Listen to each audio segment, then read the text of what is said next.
Mis te arvate sellest, et Edgar Savisaar lõi oma valimisliidu? Mis ma sellest arvan? Ma arvan, et see on temast üks selline kaval käik ja ma nagu ei poolda seda. Kui ütleme, valimised oleksid homme, kas te valiksite erakonna või valimisliidu? See sõltub konkreetsest valimisliidust. Et ma ei mõtle praegu seda... Programmist, jah, ma ei mõtle praegu seda Savisaare valimisliitu, on ka teisi valimisliite, nii et on mille vahel valida. No keda te rohkem ikkagi usaldaksite teoreetiliselt, kuna erakonnad ju enamasti tegutsevad juba 10 aastaid? Jah, täpselt, ma ikka usaldan neid, kes on olnud kauem tegijad nii-öelda ja kes on jäänud oma liistude juurde nii-öelda.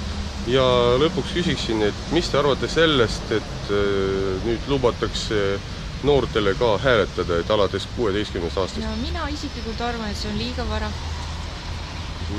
Kas seda võiks nimetada manipuleerimiseks? Just nimelt, et noori on väga lihtne ära osta mingisuguste präänikute eest.